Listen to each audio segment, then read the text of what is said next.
Góðan dag. Við erum að fylla salinsjegi. Það ennþá nokkur sæti laus hérna framalega fyrir þá sem að leita. Einhver að leita bílastæðum en flest allir tilbúin þannig að við ætlum bara að skella okkur í fundinn. Ráðherra Þórdís Kolbrún Gylfadóttir, ferðamála-, iðnaðar- og nýsköpunarráðherra og aðrir gestir. Við erum hjartalega velkomin hingað á þennan opna fund í dag. Morgunverðarfundin sem ber nafnið Raforkumarkaður og tímamótum. Á fundinum verður leitast við að skýra fyrirkomulag raforkumála á Íslandi og benda á mögulegar takmarkanir og reifa hugsanlegar leiðir til úrbóta. Ég vek athygli á því að fundurinn einnig í beinni útsendingu á vefnum og við erum þá fjölmörg sem fylgjast með hér í dag. Dagskráin hefst á því að Þórdís Kolbrún Gylfadóttir, hún ferðamála-, iðnaðar- og nýsköpunarráðherra, hún mun ávarpa okkur. Að því loknu mun Hörður Arnarsson fara yfir fyrirkomulagið á íslenska raforkumarkaðnum. Síðan eru erlendi gestir hjá okkur, þeir Helgi Sigurd Næss-Smith og Martin Bo West Hansen, hagfræðingar frá Copenhagen Economics. Þeir munu kynna niðurstöðu greiningar sem Landsvirkjun lét gera og hún beinir sjónum að þeim tækifærum sem eru til þróunar á íslenska raforkumarkaðnum. Og erindi ber nafnið Energy Market Reform Option in Iceland, Promoting Security of Supply and Natural Resource Value. Eftir erindi þeirra munu vera mögulegar og spurningum til þeirra og við áætlum að ljúka fundi klukkan 10 og ég vek athygli á því að á borðunum hefur dreift 2 eintökum af skýrslunni sem vísað til hér í dag. Það var nú ekki af einhverju sparsemi, heldur vegna þess að við áttum ekki von á svona fjölmennum fundi hér í dag. En eins og við vitum þá hún til líka á rafrænu formi og við vorum að leggja hann út á vefinn, þannig að það velkomið að sækja hana þar. Já, þá komin tíma og við vendum okkur í dagskrána. Ég vil bjóða ráðherra Þórdísi Kolbrúnu Gylfadóttur að stíga í pontu. Gjörðu svo vel.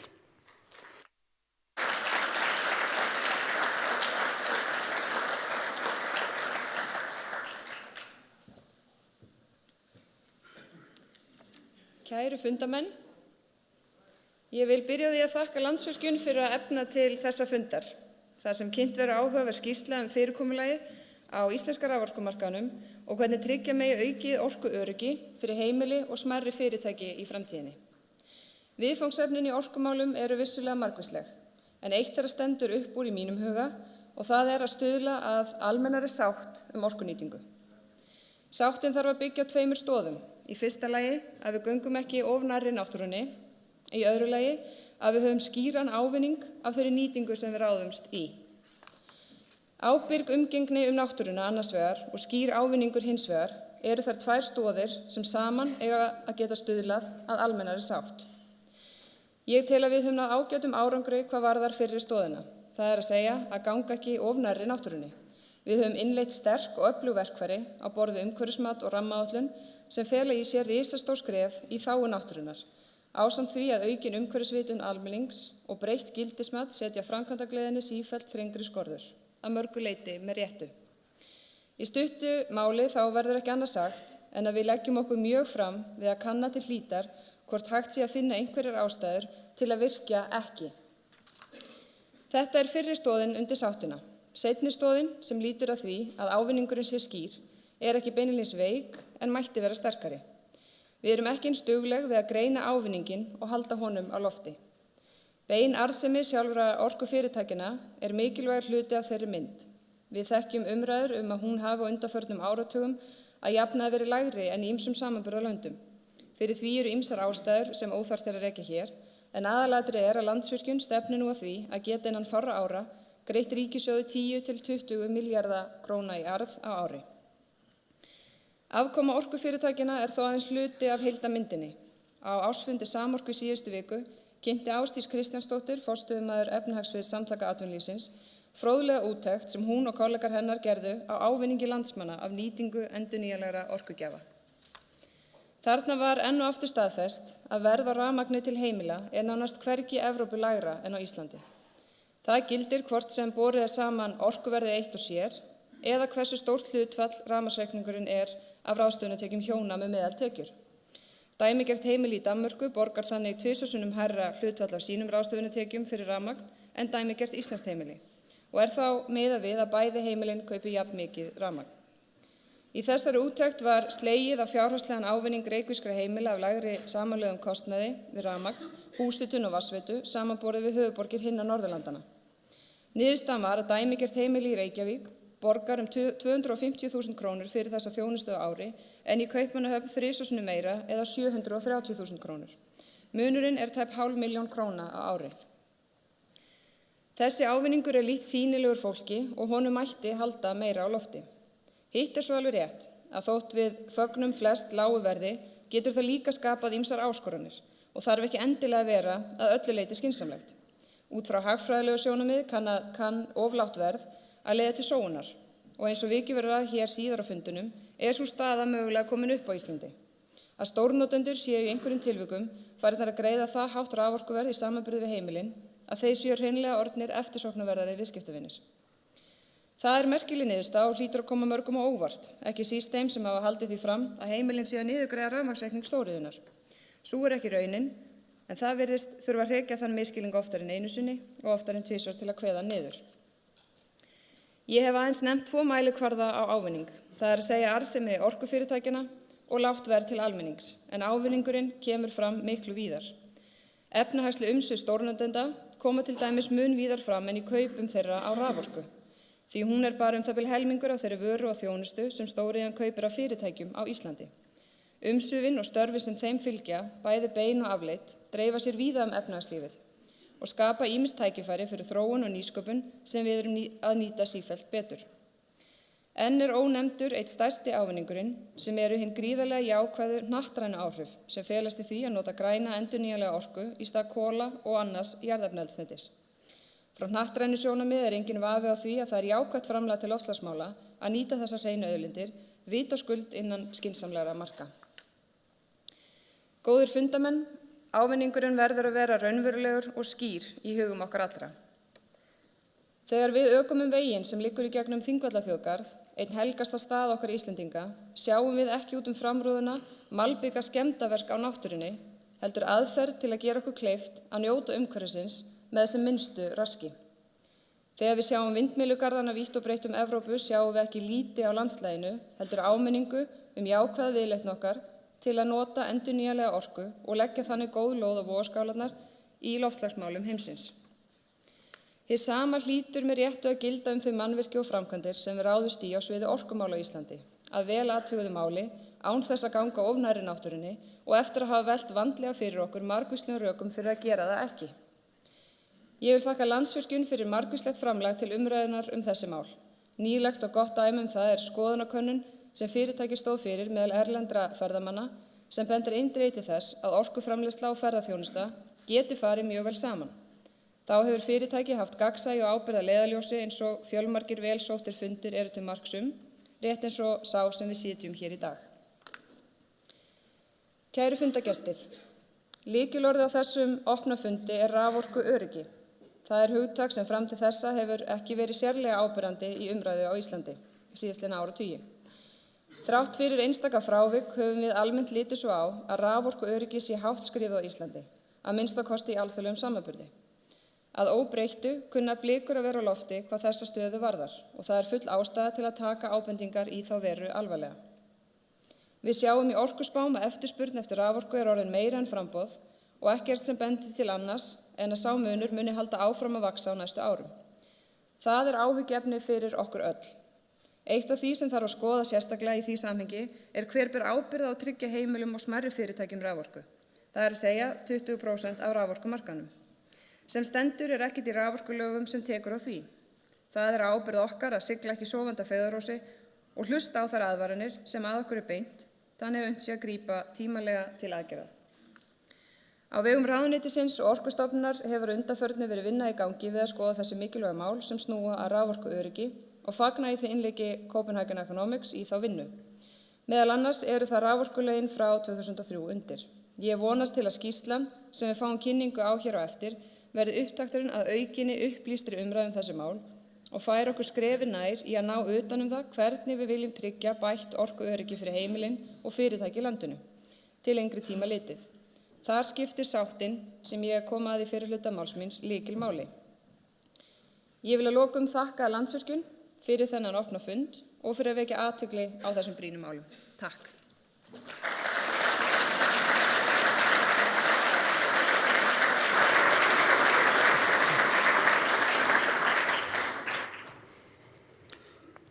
Við þökkum ráðherra kærlega fyrir. Það er augljóst af henni að þetta er tækifæri sem blasa við okkur og gott að svo mikil áhugi er á því að ná þeirri sátt. Næstur á dagskrá er Hörður Arnarsson, forstjóri Landsvirkjunar. Hann mun fjalla þarna er það komið. Erindi hans er fyrirkomulag á íslensku raforkumarkaði. Gjörðu svo vel, Hörður.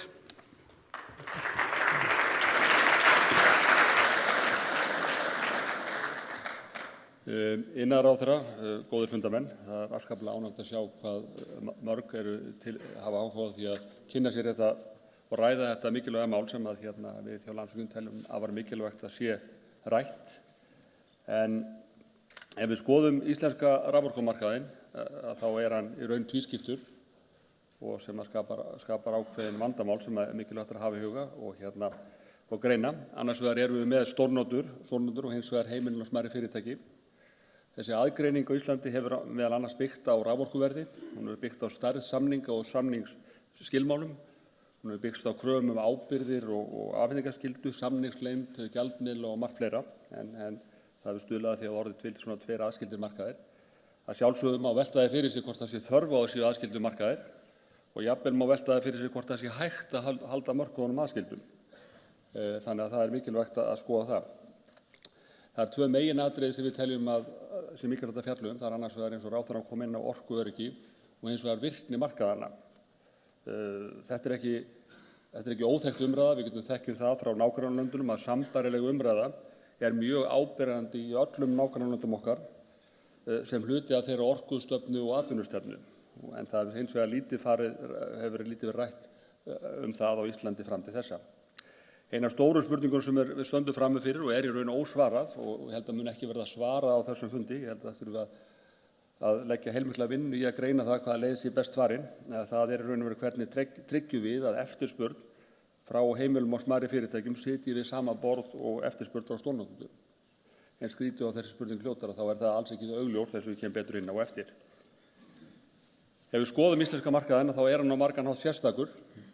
Það er kannski sem enginn annað, það er hann er einangraður markaður meðan að flestir markaðir í nágrannalöndunum eru tengdir sem að auðveldar markaðsviðskiptin og orkuöryggi og þessi tvískipting.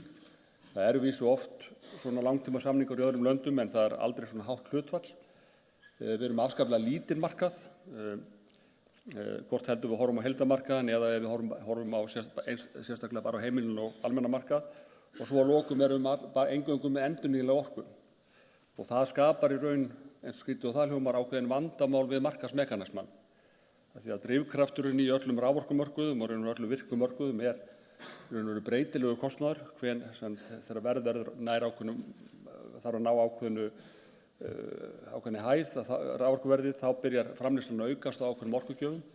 Það koma inn gasorkuver eða kolaorkuver sem er ekki rekin af fullum afköstum, en við höfum ekki þannig. Við erum eingöngu með orkuvinnslu sem er alltaf rekin af fullum afköstum og mjög langur tími tekur að koma inn með nýja orkugjafa. Þannig að þessi sérkenni, einangraður markaður, tvískiptur, lítill og endurnýjanleg orka skapar áskoranir sem við þurfum að hafa vel í huga þegar við mótum svona umhverfi raforkuviðskipta á Íslandi. En við skoðum aðeins þessar stöðuna á þessum tveim mörkuðum, hún er gjörólík hver staðan er svona út frá þessum tveimur mikilvægum málum orkuöryggi og viðskiptaumhverfinu, að þá má segja að raforkusala til stórnotenda, hún er í mjög góðu umhverfi. Þar er markaðsfyrirkomulagið nokkuð gott, þar er samið milli tveggja aðila og verðið mótast af verði á almennum mörkuðum, aðilar hafa valkosti, orkuöryggi er tryggt í langtíma samningum og raun og veru lítið, bara mjög virkur markaðar sem er á þessu sviði. og það mikilvægt að hafa það í huga að þessi markaðar í raun hluti af öllum heiminum og þar bara önnur raforkufyrirtæki keppa við Landsvirkjun og fyrirtækin ráða hvar þeir setja sig niður, ráða hvar þeir vaxa og ekki tengt neitt nátt íslenska markaðnum. Þetta eru mjög sterkir samningsaðilar og íslensku raforkufyrirtækin hafa enga möguleika á ofrukka en það myndi einfaldlega því að fyrirtækin myndu ekki koma til Íslands og fyrirtækin myndu ekki stækka á Íslandi og fyrirtækin myndu einfaldlega loka á Íslandi. Þannig að bæði orkufyrirtækin og stóriðjufyrirtækin þurfa á hvorum öðrum að halda og verðmyndunin ræðst af framboð og eftirspurn og þar af leiðandi svona viðskiptaumhverfið bara býsna gott myndi ég segja. Og sterk eftirspurn á Íslandi í dag og undanfarin ár í mjög kannski erfiðu markaðsumhverfi í heiminum staðfestir að þeir raforkusamningar sem í boði á Íslandi eru mjög samkeppnisfærir. Við erum líka, má segja, bara lítið brot af heildarmarkaðnum. Landsvirkjun með svona 1,2% markaðshlutdeild í markaðnum að selja raforku til álvera á heimsvísu og heldur meira núna í kísilvörunum en það mun minni markaður. Þannig að það ekki markaðskerfið fyrir þennan markað bara á markaðnum mjög virt. Og á sama hátt eins og áðan þá orkuöryggið sem líka mikilvægt, það mjög vel tryggt í þessu samningum, afhendingarskyldur mjög ríkar enda velgerðir samningar. Ef við snúum okkur eins og raforkusölu til heimila og almenns atvinnulífs, þá sagan aðeins öðruvísi. Þar erum við með þetta fyrirkomulag sem raun og veru svipað og í Evrópu, samræmi við bara Evrópulögin sem voru innleidd 2003 að sala til heimila og fyrirtækja fer fyrst í gegnum heildsölumarkað og síðan smásölumarkað. Það sem einkennir markaðinn hér á Íslandi að þetta lítill markaður, þetta svona markaður upp á 4 teravattstundir þar sem að Landsvirkjun að selja svona helminginn. En Landsvirkjun í raun og veru eini aðili sem selur orku inn á heildsölumarkaðinn. Aðrir framleiðendur, eftir þessi við vitum best, að þeir framleiða bara fyrir sína eigin framleiðslu og þannig að þeirra orka kemur ekki inn á heildsölumarkaðinn. Þetta svona áleika í sjávarútveginu munurinn á því þegar að útgerðirnar eiga bæði skipin og vinnsluna og þá fer fiskurinn ekki á fiskmarkað. Heldur það eingöngu þeir aðilar sem ekki fiskur sem selja sinn aðila inn á markaðinn. Þannig að þetta sérstakt fyrirkomulag og það má velta því fyrir sér hvort hvernig þessi markaðar virkar og það verður bara að segjast þess og hann virkar frekar illa, verðmyndun á honum óskýr og svona framboðs- og eftirspurnar hegðunin sem þarf að eiga sér stað á öllum mörkuðum, hún ekki til staðar og það hefur oft verið velt fyrir sér hvort það væri skynsamlegt að innleiða hefðbundna kauphöll heildsöluviðskiptin og það hlutur sem að sjálfsögðu á að skoða, það leið sem flestar aðrar þjóðir hafa farið. En þar hins vegar eingöngu þjóðir sem eru með miklu stærri markaði. Við höfum kannað það eins og kemur fram í skýrslunni. Þá eru skoðaðir markaðir þar sem eru svona svipari stærð og íslenski markaðurinn og þar almennt ekki kauphallir. En það þarf að skoða það hvort það sé hægt að innleiða kauphöll fyrir þennan markað þar sem við erum með 4 teravattstundir, þar sem við erum með eingöngu endurnýjanlega orku, þar sem við erum með einangraða markað. Það vissulega hægt en því fylgja áskoranir. Á þessu markaði þá Landsvirkjun markaðsráðandi og það heyrast raddir það að hafa áhyggjur af því að Landsvirkjun sett með 55% markaðshlutdeild í forgangsorku inn á þennan markað. Þetta ekkert ósvipuð markaðshlutdeild og í mörgum öðrum löndum og svona sem hefur gengið bara ágætlega þar en það hins vegar mjög lítið mál að draga úr þessari markaðshlutdeild. Því að vilji til þess þá þyrfti eingöngu að færa til 25 megavött sem að Landsvirkjun myndi draga saman eða aðrir myndu vaxa inn í að þá færi Landsvirkjun undir það hlutfall að vera markaðsráðandi ef aðilar teldu að það væri gott fyrir markaðinn. En þá minni ég aftur á það að Landsvirkjun eini aðilinn sem selur inn á markaðinn, þannig að það myndi ekki nema aðra breytingar eftir stað myndi það hafa áhrif til þess að auka markaðsvirknina. Við sýnum líka þarna þessa óeðlilegu verðþróun sem hefur verið frá 2006, þannig sýnum við raforkuverð forgangsorku frá Landsvirkjun á tímabili þar sem eftirspurn að vaxa og þar að þrengja af raforkuframleiðslunni að þá samt raforkuverðið að fara úr 5,5 krónum niður í 4,7 krónur á föstu verðlagi. Þetta sjálfsögðu mjög gott fyrir heimilin og fyrirtækin en þetta ber þess vitni að markaðurinn ekki að virka eins og svona markaðir virka þegar að eftirspurn eykst. En það sem við höfum kannski mestar áhyggjur af það við þessar aðstæður hvernig hvernig virkar orkuöryggi, hver ber ábyrgð á orkuörygginu á þessum markaði, eins og ég segi að orkuöryggi á hinum markaðnum, stórnotendamarkaðnum tryggt bara með samningum, þar sem fyrirtækin leggja mikla áherslu, mjög skiljanlega á það. En það í raun og veru enginn sem að vakta þennan markað, halda utan það að þarna sé framboð. Það engin lög sem skylda Landsvirkjun til að eiga orku sem nemur vöntun í smásölu. Ég get þá sagt að skýrt að Landsvirkjun reynir að gera það. Og við, til dæmis þegar við endurnýjum heildsölusamningana á síðasta ári, þá kom ekki til greina að selja neinum öðrum þessa orku.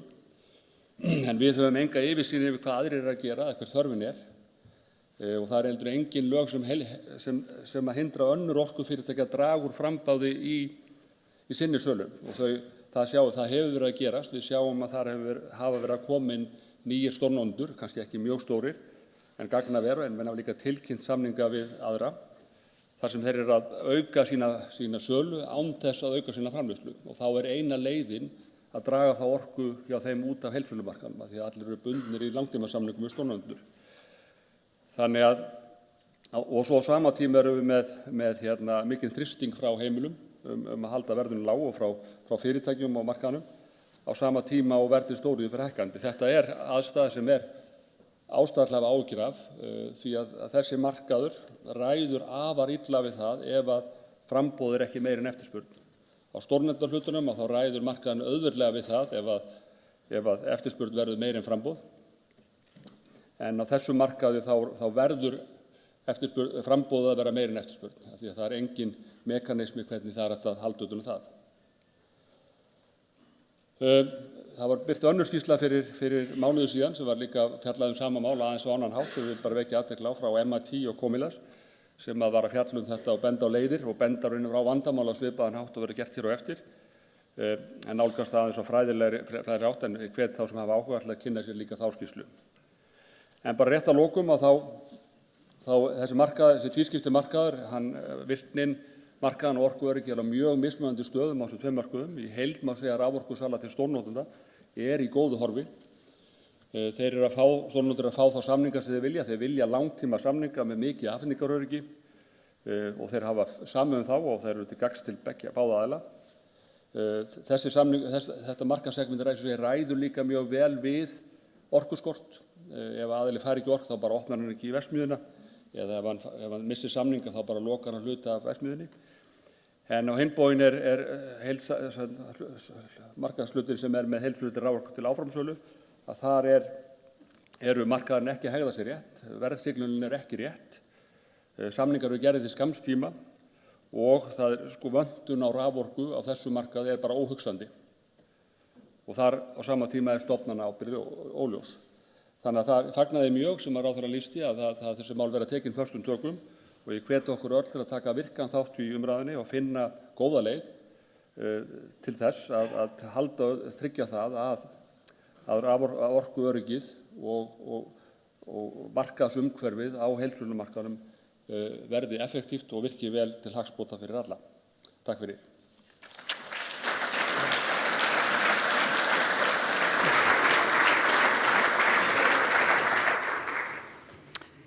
Þökkum herði fyrir. Þá erum við komin að gestunum okkar. Ég ætla að kynna hérna fyrst gestina. Það hann Helgi Sigurnes Smith og Martin Bohansen. Þeir munu kynna helstu niðurstöðu greiningar og sem beinir sjónum að tækifærum og þróunar á raforkumarkaðnum. Og þeir í raun og veru eru með smá bíó sem ég sett upp fyrir ykkur leið og ég ætla að lesa. Helgi Sigurnes is a partner at Copenhagen Economics and is a long-standing international expert on energy and climate issues. Sigurd is in charge of energy and climate service at Copenhagen Economics, where he has been working as a consultant for more than 10 years. Prior to joining Copenhagen Economics, he worked for the Danish Ministry of Finance, the OECD and EU Commission. Sigurd is also in charge of Copenhagen Economics' work on taxation and financial market issues. Sigurd is a trained economist from Copenhagen University. His colleague, Martin Bo West Hansen, manages the Copenhagen Economics Energy and Climate team and runs most of the projects within service of ranging from climate economic studies to electricity market designs and regulation. Martin has worked for clients such as Vestas, Dong Energy, European Commission, European Parliament, Tesla Motors, and the Nordic TSOs. Prior to joining Copenhagen Economics in 2011, Martin worked for the Danish Ministry of Finance and the Danish Competition Authority. Martin is also trained economist from University of Copenhagen. Well, Sigurd and Martin will both give the presentation. So, gentlemen, I would like to welcome you, Sigurd, to the podium, please.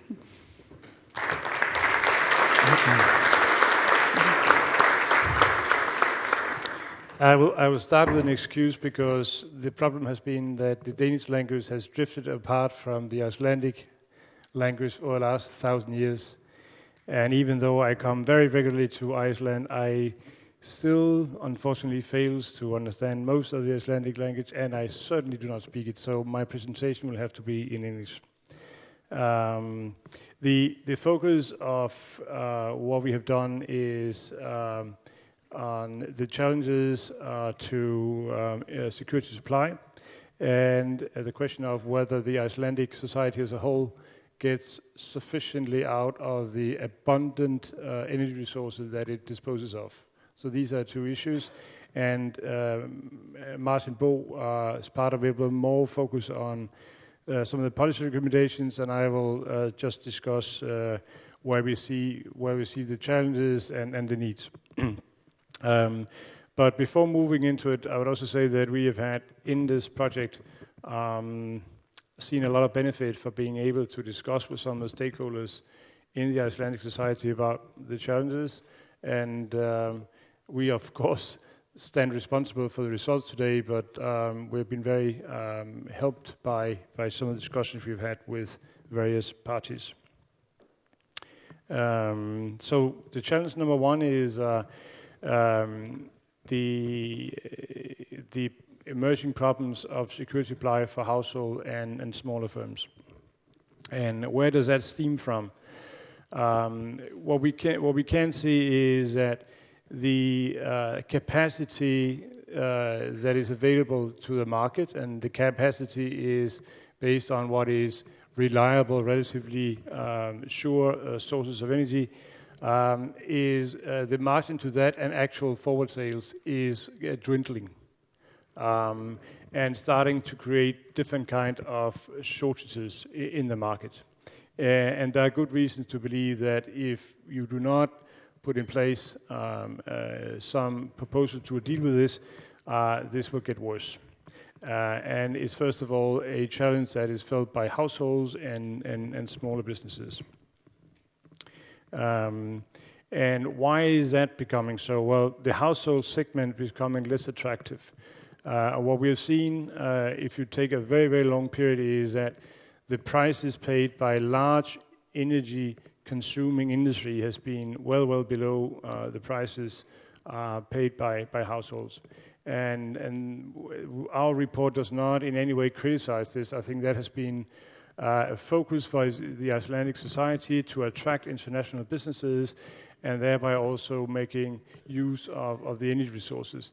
But what we are seeing is that in the contracts that's being renegotiated, you see prices coming up.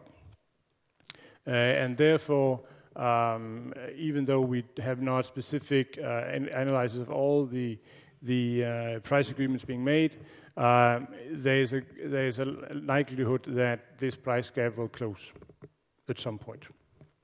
And therefore, the supply to smaller, the small consumer segment is becoming squeezed.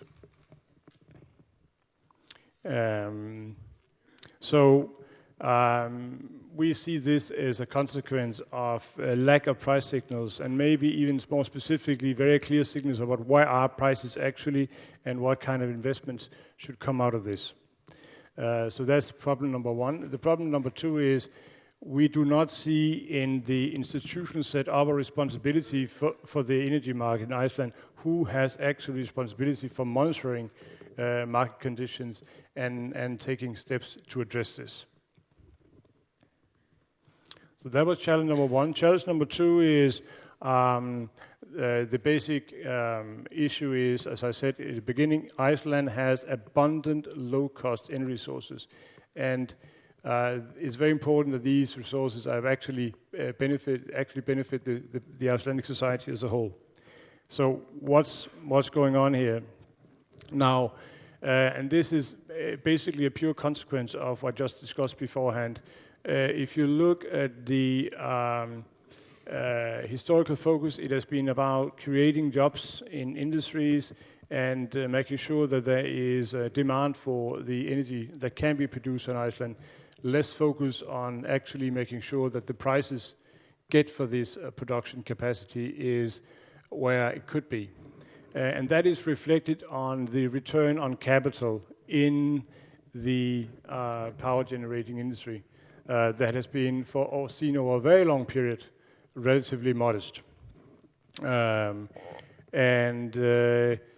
This is seen, if I was in my Icelandic shoes, I would see that was being not good enough.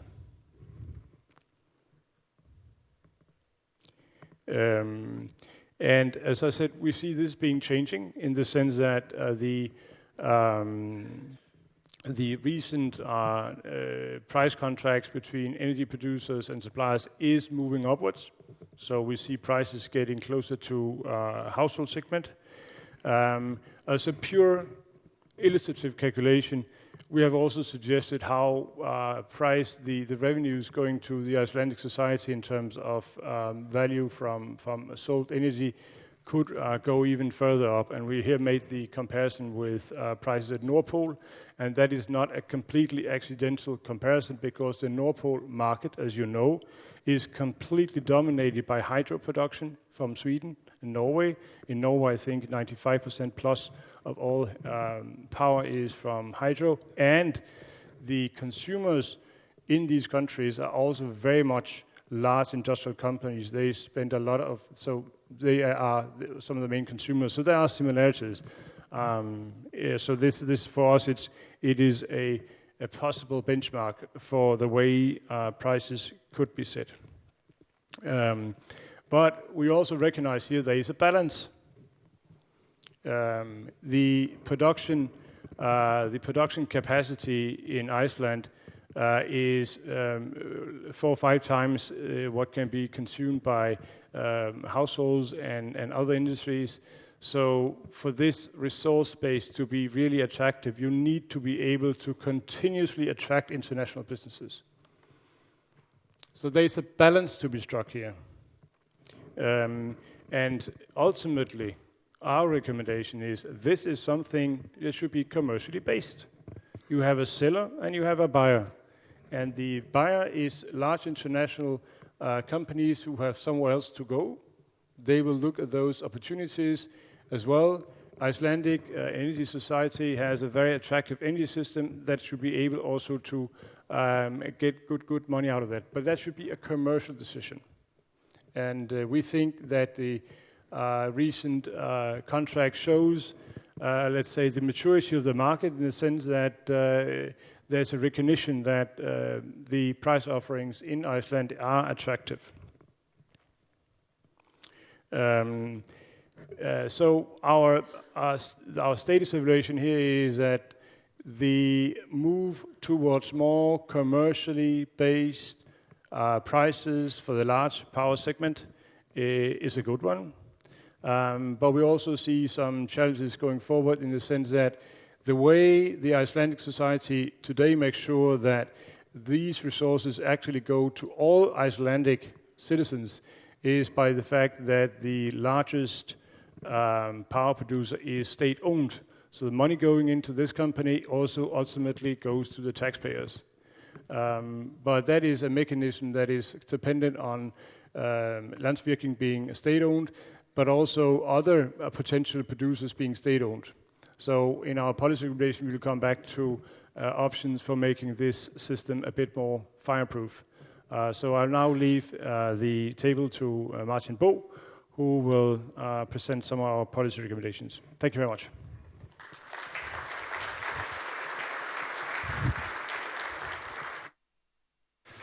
Thank you, Sigurd.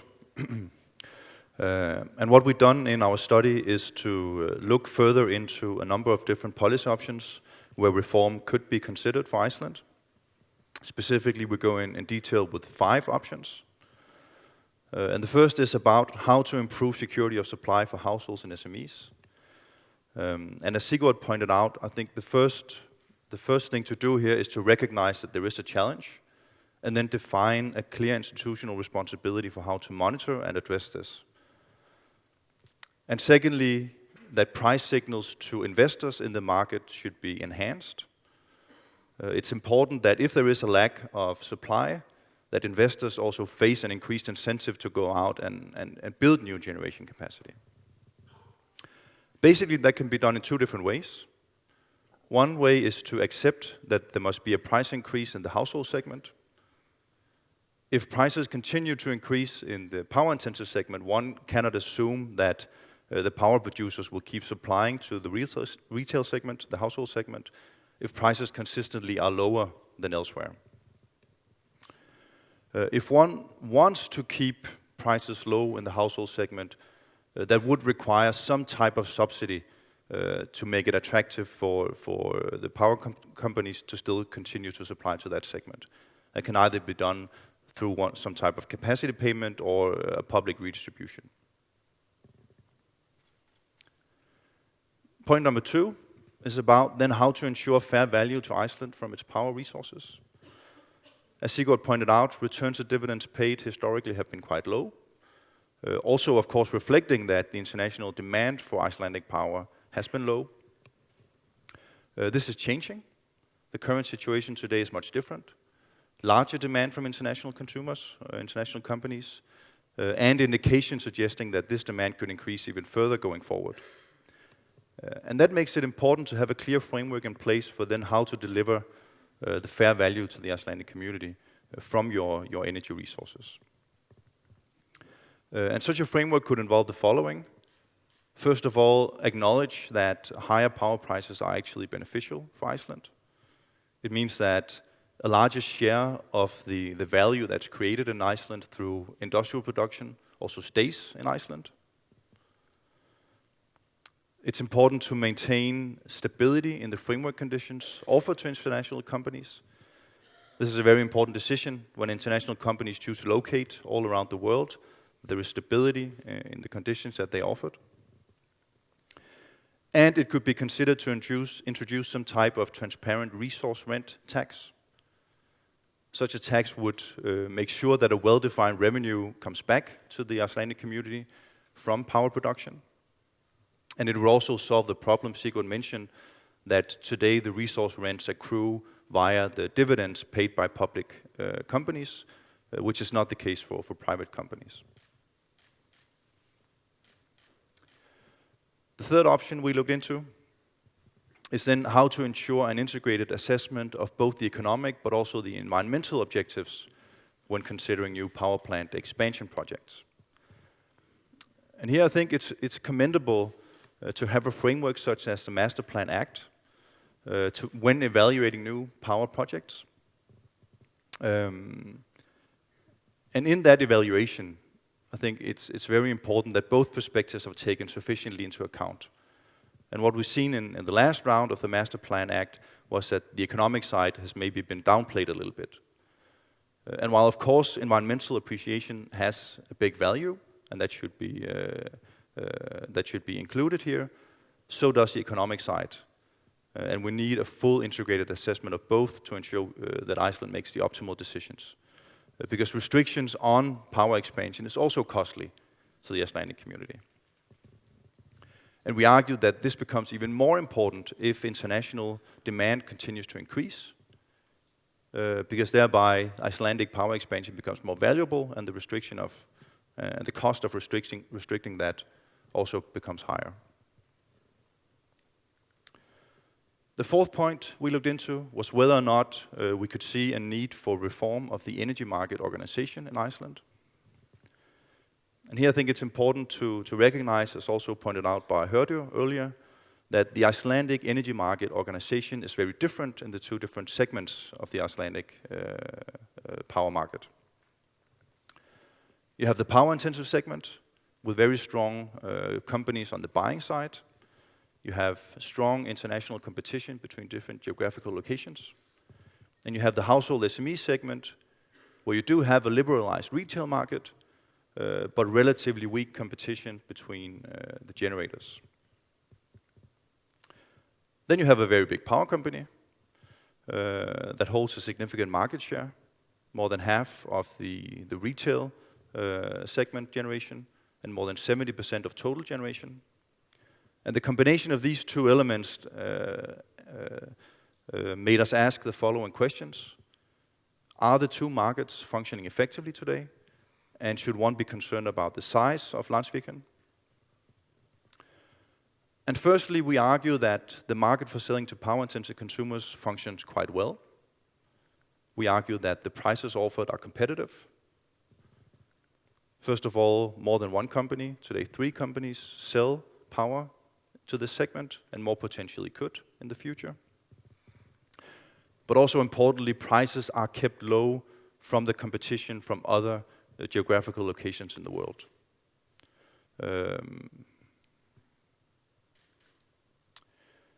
Moreover, you have a market design where you enter into specific contracts between consumers and suppliers, thereby also offering sufficient security of supply in those contracts. So we don't see a security of supply issue for this segment. On the other hand, the market for selling to the household and SME segment could be improved. There are very few transactions in this market between different market players, and therefore also quite poor price formation. The primary transactions taking place are the 6 local integrated companies buying the residual power need from Landsvirkjun, basically making them the only real seller in that market, and therefore also plays quite a big role in the price formation in that market. And we argue that reform could be considered to make this system more market-based. One solution that has been considered previously is introducing some kind of full-fledged exchange-based solution. And while that has a number of different benefits, it may also risk not being worth the administrative costs required to set up such an infrastructure and run it, primarily because the Icelandic household market is not very big. Instead, one might look to exchange-light models. There is an example, the so-called energy pool, which was previously run in the UK, where you have a buying agent operating on behalf of all retail customers and seeking out the best price from all different generators in that process. And we believe that a model such as that could increase price formation, make it more market-based, and also address some of the security of supply challenges. And we argue also that any reform of this market to make it more market-based would possibly require unbundling of the local integrated companies to facilitate that the generation that is actually in the market is put forward to the market and a price is attached to that. Then we went into the question whether one should be concerned about the size of Landsvirkjun. And I think it's a natural question to ask in a sector where there is a large market concentration. What we find is that most European countries actually do have quite high market concentrations in the power generation sector. More than half of EU countries have over 50%, and even in a third of EU countries, the market concentration is above 70%. And in addition to that, the big incumbent power producers across EU are very big companies. And that suggests that there are significant economies of scale in power production. The Nordic incumbents, except for the Danish Dong, generate 5 to 15 times more energy than Landsvirkjun. And the biggest ones in Germany and France generate almost 50 times more.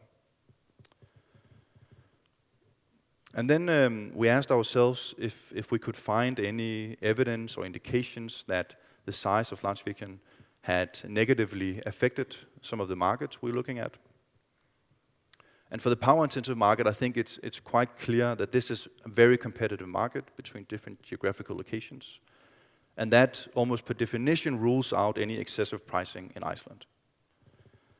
No matter how big a market share Landsvirkjun gets in Iceland, it is still going to be a small player in the global competition, and is not able to price any higher than you can do in other alternative locations. In the household market, it's clear that Landsvirkjun plays an important role in the price setting. But the problem in this market seems to be not so much about prices being too high. On the contrary, prices seem to be too low to drive any investment incentives in this market. So our conclusion based on this is that there should probably be less concern about the size and potentially more focus on unbundling Landsvirkjun's ownership of the TSO Landsnet to ensure that there are clear roles and responsibilities for the two companies, and potentially that a lack of competitive pressure may reduce the so-called operational efficiency of the decisions made. The fifth and final result is that we argue that any reform or decisions done today or in the future should preferably be compatible with a potential interconnector project going forward. And several studies suggest that it could be beneficial for Iceland to pursue an interconnector, for example, to the UK, both in terms of getting a higher value out of your energy resources, but also in terms of enhancing security of supply. But this is not a project that will be ready in the short term. This is a more long-term project. And in the meanwhile, it's important that Iceland do not lock itself into some structures that at the end of the day would prove uneconomic if an interconnector is built. An example of that could be refraining from entering into very long power contracts unless the price of these contracts are in some way linked to the price that might materialize after such an interconnector is built. So to recap the main results of our policy analysis. Number one, improve security of supply to households by defining a clear institutional responsibility and improving the price signal to investors. Number two, ensuring fair value to the Icelandic community from your power resources through commercially driven power prices and, for example, a transparent resource rent tax. Number three, maintain a framework such as the Master Plan Act to evaluate the trade-off between the economic and the environmental value, but ensure that there is a proper assessment of both perspectives.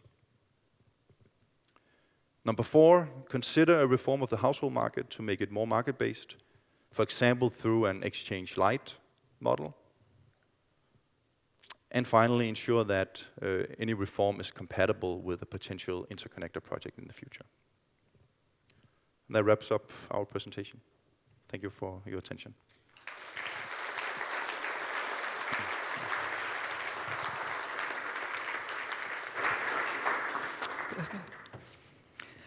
Thank you, Martin and Sigurd, for a very interesting talk. Actually, now we have the moment we have been waiting for.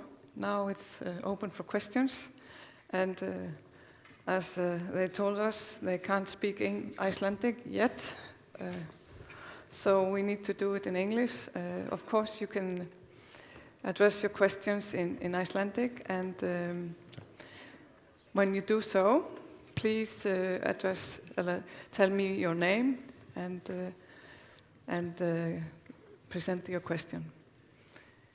So, is anyone willing to ask Martin and Sigurd further about the analysis or the report?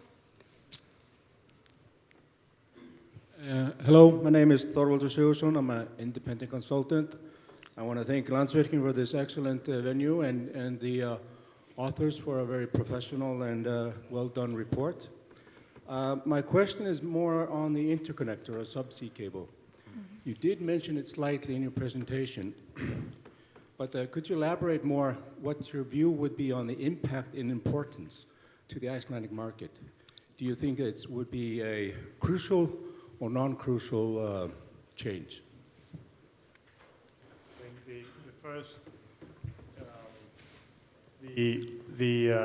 the impact, of course, depends on what would be the future of the energy markets that interconnector would link you up to, and that would be the European energy markets. So that is big. That would be a large importance. Would be how do they develop? What is the price developments in these markets? The other thing is that the ability of the Icelandic power producers to get long-term power contracts that is much closer to, let's say, competing regions with energy prices that would not be far away from what you could get from either Scotland or Norway, means that it may not necessarily just be its effect on price levels, but it could be just as much effect on the ability of using the Icelandic reservoirs as a stabilizing factor in neighboring markets. And that, of course, would depend on where the cable is built to. If it's built to Scotland, where you have a lot of windmills, there will be a huge potential to provide stabilizing revenues. If it was linked to Norway, you would be linked to another hydro system with lower prices. So there's a lot about where to. And I think the main benefit could as well come from the ability to sell stabilizing services into a volatile power market in Scotland, if that was the case. But there's a specific reason why this is mentioned in point 5 is that there's so many things Icelandic society can do well before the system, such an interconnector will come into place.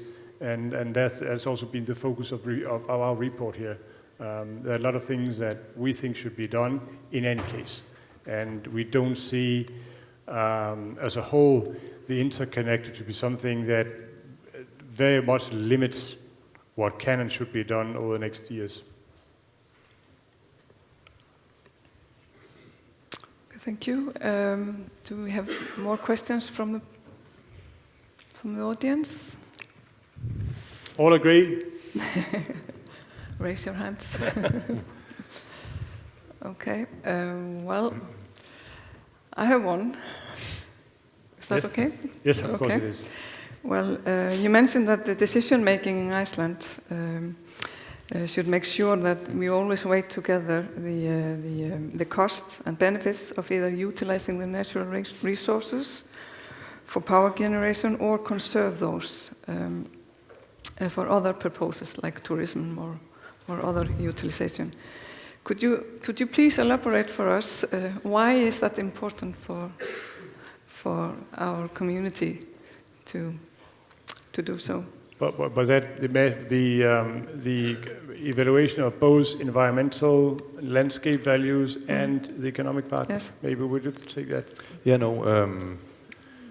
Well, I think it's important that you have a framework for ensuring that you define environmental value as something that should be included in an assessment of how to and to what extent should you expand power production.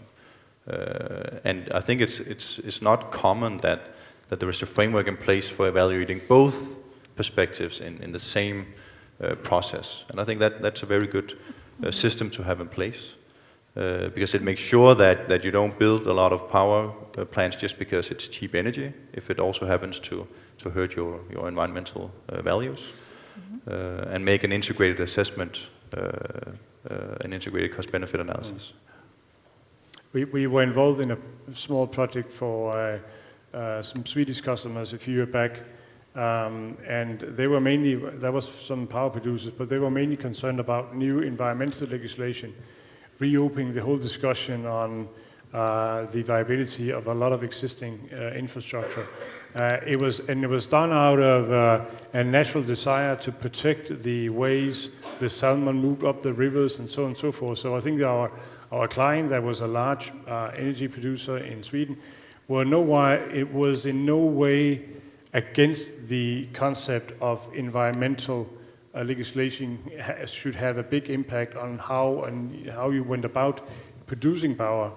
But you just needed to have a process inside government that co-evaluated these at the same time, to have a process for this, and that is precisely what Martin Bo is talking about, but it's not something that just always comes natural. It's something about how do governments internally make sure that these issues are looked at in conjunction and do proper evaluation methods. Okay, thank you. Well, we have one question from Dadimar. Thank you, Landsvirkjun, for having this meeting, and thank you guys for giving this presentation. My name is Bjarni Már Gylfason. I'm an economist at the Federation of Icelandic Industries. You mentioned that, which would probably be surprising for the public in Iceland, that you argue that the price for private homes and smaller companies are basically too low. And you also argue that it would be probably important to have a market, more efficient market at the wholesale level. So can you elaborate a bit upon how you would set up this market, and would a market solution at that place in the market, would it then rise the prices? Because we listened to the minister at the beginning of the session. I know you didn't understand that, but she was talking very proudly about the positive benefits of having low energy prices for homes and normal businesses in Iceland. Thank you. Yeah, I think whether or not the prices should increase in the household segment is ultimately a political decision. What we argue is that the incentives faced by investors to put up new capacity when needed should increase if there is a scarcity problem. And what we see in the market today is that price formation doesn't seem really to take place. And one way to do that would be to make the prices increase in the household market correspondingly to any increases in the power intensive market, to make sure that there is an equal treatment when defining where to put forward your capacity to. But you could think of other ways. You could think of other ways to ensure that prices are low for households. Of course, be careful and do an assessment of a model to be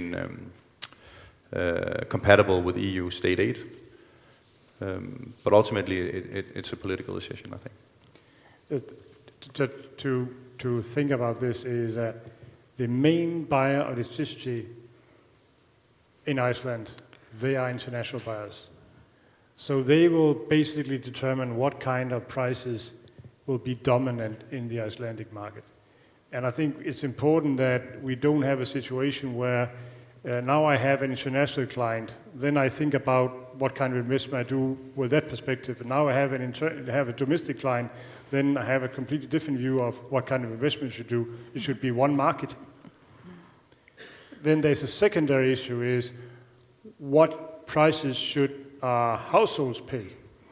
And I think it's important that any schemes to lower the cost to households or other groups that will want to benefit is detached from the investment decisions made by the companies. And as we discussed earlier, that can be done in many, many different ways.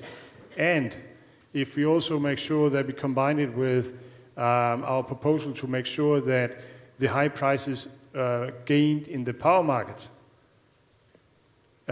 produced by low-cost hydro producers actually goes to the taxpayers, then there's also room, if the society so decides, to lower costs for selected segments in the Icelandic society. So I think we have tried here to formulate 5 proposals that also works as a whole and leaves room for Iceland, so the Icelandic society, to make decisions about consumers eventually paying lower, as long as it does not ruin the investment decisions made by power producers. I think that's the key point here. Yes, thank you. Do we have more questions? One over there.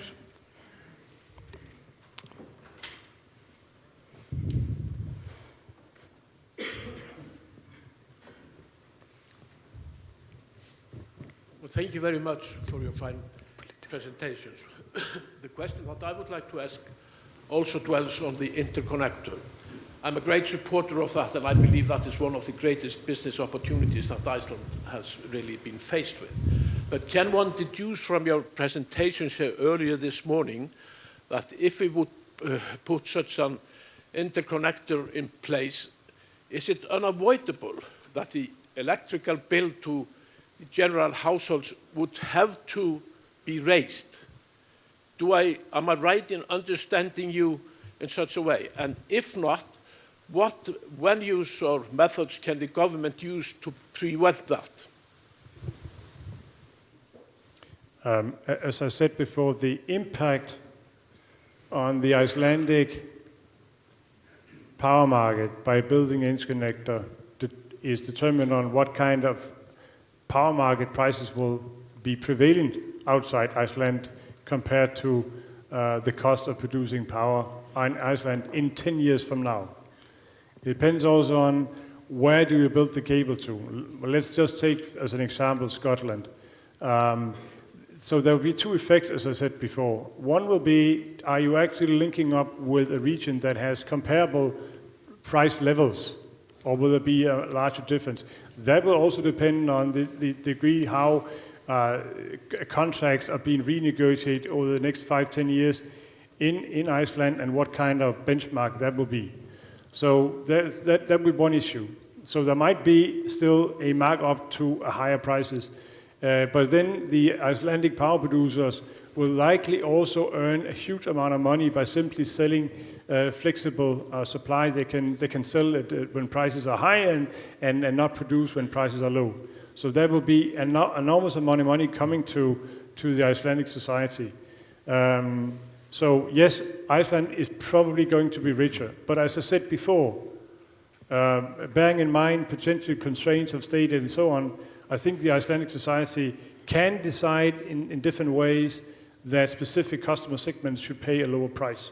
I think where the problems will arise if, for example, you decide that the fish processing industry should not pay full prices because you want to protect that, because there might be issues there about state aid and so on and so forth, competition.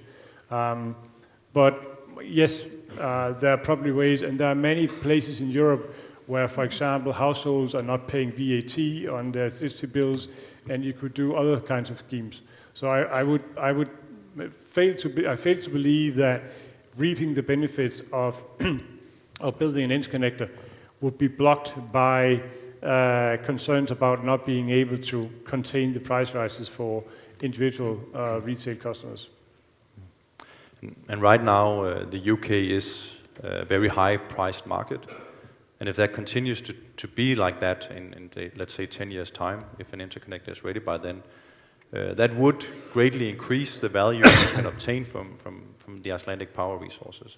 And then you can think about different models for then how to make it clear to the Icelandic community that this is in fact additional revenue that is accruing to the Icelandic community.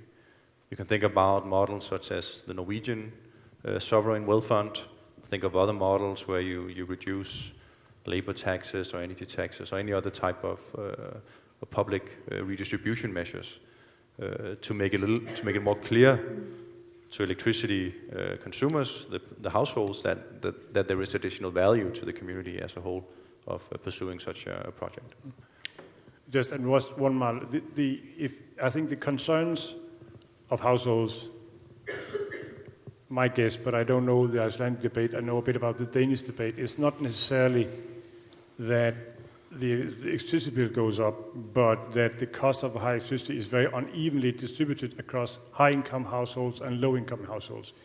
So if that is a real concern, you could raise the income thresholds for small households, so they will be compensated. When there was an increase in energy taxes a few years back, there was a concern in the Danish parliament that would affect disproportionately small income families. So basically the government decided to give a green check to everyone same size, and that would benefit particular low income families. And I think there was even some income tempering. So there are so many different ways that you can target income distribution issues also outside the energy system. And I think you should look the whole menu of choices and see what is the most appropriate for you. Okay, thank you. We have one more question. No, sorry, Bjarni. Just if you could please wait a minute. We have one question from this side. This is Ásgeir. You met him.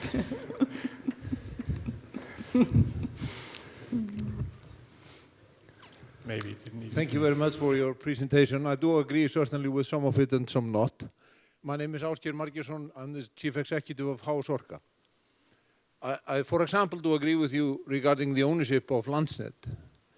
I would like to ask you a little bit about ownership of resources. Imagine a new player in the market wanting to develop a project and produce power into the Icelandic market, any portion of it or all of it. Most of the energy resources in Iceland are owned or governed by the state. In the current form, the new player has to negotiate with the state or then any other owner of a resource, a municipality or a private entity, and agree on royalty fees. Landsvirkjun typically owns their resources and do not pay a royalty fee to the owner of the resource because it's typically themselves. Some of it has been expropriated earlier on, but the cost factor of resource rent now is way above what it ever has been before. So in order to balance the competitiveness of new project against the existing one, I think that it should be considered that the resources be moved from Landsvirkjun to the government and Landsvirkjun paying a decent royalty fee. And even Brussels is looking into this now. Did you at all look into this? Thank you. I think the point you're raising here is valid, and I think that if there is a risk that different resources across Iceland is managed in a different way, not transparent perhaps, and maybe with very different cost differentials in different geographic locations. And that is actually one of the reasons why we considered a resource rent tax as a potential solution, because that would solve this potential problem you're bringing up by treating the different resources similarly, independently of whether it's state-owned or if it's private-owned or what it could otherwise be, ensuring that everyone is operating on an equal footing, and that the government collects revenue independently of the ownership of the power companies.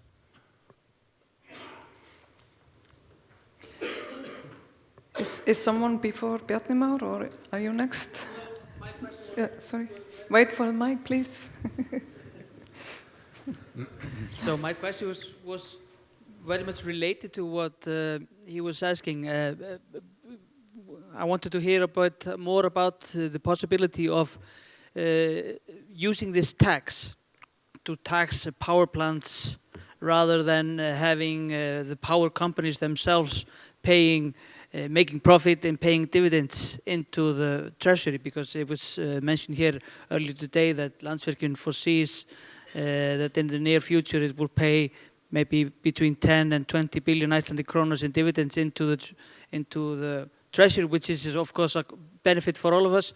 You know, the pros and cons of these two different methods. I mean, would you argue one before the other?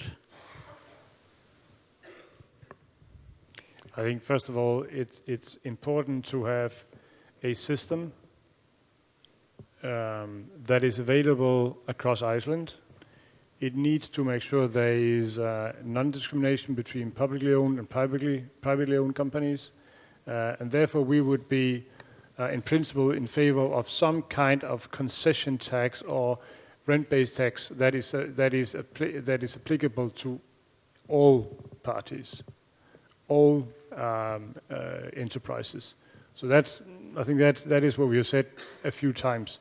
And that would also allow, let's say, companies to move forth and back between the public and the private sector, because they will still apply the same underlying logic, and you would not choose to register to create a company in a local town as a public one, as well as a private one, simply to have a more lenient or less lenient treatment. So I think that's what we know from experience is that these kind of rent-based taxation schemes are not easy to devise, fair enough, but I think it would also send much more clear signals about who actually creates a lot of value and who is just sitting on top of some very valuable resources.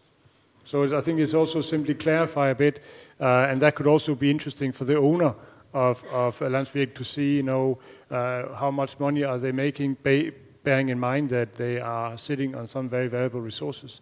So our proposal would be to look very seriously into such a rent taxation base. That's why it was one of the key recommendations. But it's hard work, and that's life. Mm-hmm. Yes, I believe we have a question over here on the right side. Douglas Wilson. I work with Landsnet at the moment, and I'm currently on loan from General Electric in Scotland, at the other end of your interconnector. Question is, there's a lot of network constraint in Iceland, and a lot of that is due to difficulties from the environmental perspective of putting up new lines. How does the transmission constraint affect the energy price? You've talked a lot about kind of one energy price.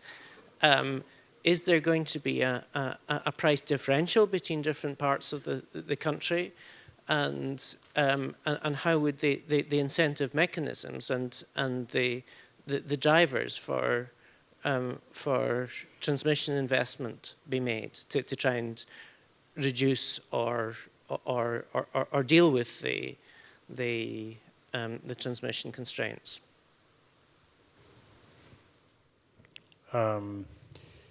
We have, as a company, been involved in very much in the economics, both of TSOs and DSOs, and from that is very well known that countries like Iceland, like Sweden, like Norway have very, very diverse physical circumstances for driving a network, and there are good methods, benchmark methods, and so on, to determine what are reasonable differences in costs. Now, what does that imply in terms of where should new capacity be put up? And you could, of course, argue again, what are we talking about here? Are we talking about industrial consumers or retail consumers? So there could be a legitimate public concern that just because you happen to live in a region with a very, very difficult environmental climate, a lot of mountains, and what do I know, that you should not necessarily bear all the cost of that. So there might be a need for, and I think there's also exists in the Icelandic system, some kind of equalization schemes that make sure that, for example, retailers pays the same cost irrespective of where they are. This is a choice society can make, and there are mechanisms for that. The question is, of course, whether you want to build a new large hydro in an area where it's very difficult and expensive to build new infrastructure. Then, of course, the business case for that is less good than in another location. I think that's a different kind of question. So, again, what are the problems here? Is it the fact that households will pay different prices because they live in regions with different costs? You can accept to let that pass through, or you can say, well, that should be equalized. There are instruments for doing so. The most important thing is that you recognize that if you are in a region where it is difficult to build and maintain infrastructure because there's a lot of wear and tear, and you have investment and revenue caps that does not allow for that, then things will not be built. So it's important that the economics and the revenue caps that are put in place here do reflect the underlying physics of that region. Okay, thank you. We have one more question. My name is Þórólfur Matthíasson, Professor of Economics at the University of Iceland. Thank you very much for bringing some new items to the agenda. I especially like your take on the resource rent stuff, but that's a different matter that I wanted to ask you about.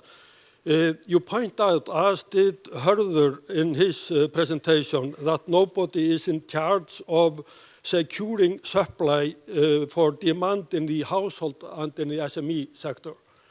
And now I just want to state a very silly question. How is that organized, for instance, in Denmark? Is there some institute that is in charge of this, or how do you organize it, and what should we do in this respect? I think in Denmark it's divided up in between the transmission grid and the distribution grid. And basically the TSO is in charge of security of supply in the transmission grid, and the DSOs in the distribution grid. And because we have an integrated network, it is primarily the TSO being in charge of capacity being available to the demand at any given place. And I think that goes in most of the European countries.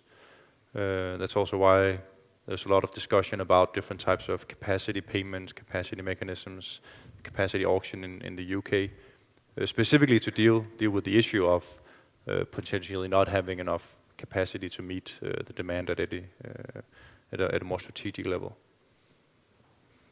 And I think one big difference is that Denmark is part of not even Nord Pool. Nord Pool doesn't really exist any longer as a price formation region. There's a coupling of the entire North and Western Europe.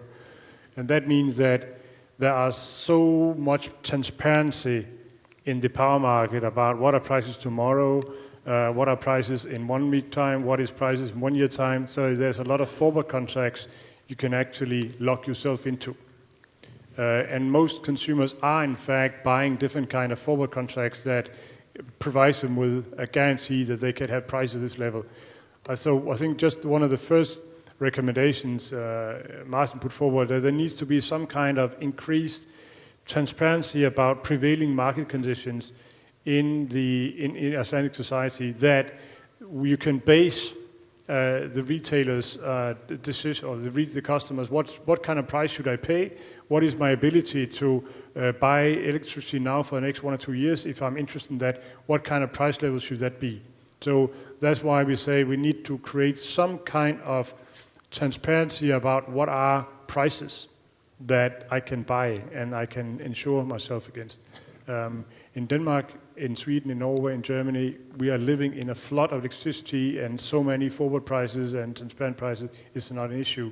So retailers actually selling to individuals can be very, very small in Denmark. They don't need to know a lot about energy markets. They can just observe and they can shop around for prices, and they're competitive. Okay. We have one more question here from Magnus. Yes, hello. Thank you for a nice presentation. I'm a power-intensive user, 27.5 megawatts as we speak. I'm also living in Denmark, so I know the Danish market very well. When you're presenting now different options for the Icelandic market, especially about more let's say, market-based solutions, also regarding the potential cable to Scotland, wouldn't it bring, as compared to the market today, with long-term contracts, long-term foreseeability, both for the consumers and for the suppliers, which is kind of a comfortable market. The producers can predict their income very long time into the future, 10 or 20 or maybe 30 years, as opposed to the new kind of market that I see that you are presenting possibilities for.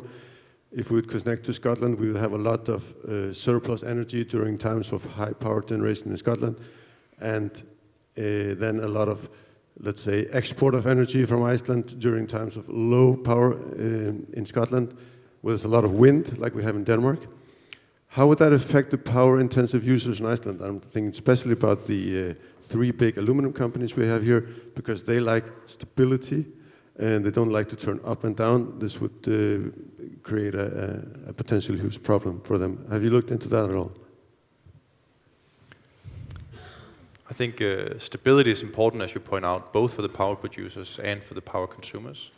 That's also why we see that there is a lot of sales to the power-intensive consumers, even though prices are lower than in the retail segment, because they can offer a different purchasing package stability over many years. And then it comes down to, I think, whether or not the prices you would get, are they that much higher in an interconnector than what you could get from offering very stable prices in the Icelandic economy through these power purchase agreements? Look at the trade-off there. And I don't think that the two or an interconnector rules out price stability to power-intensive consumers. I think it's a matter of entering into a contract where you agree that this is how it should be, stable prices over the next X years, and then that is a commercial decision between two different parties. If, of course, the alternative for the power companies is selling to a much higher price through an interconnector, it could skew the commercial decision, but I don't think it rules out price stability necessarily.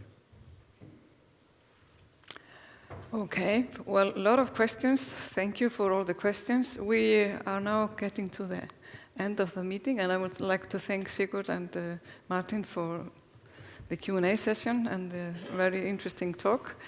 Well, I would also like to thank all of you and our minister for being with us, and all people that made this meeting happen, and also to the watchers or listeners back home or in the offices, because I know that the meeting has been very, very popular on the net recently.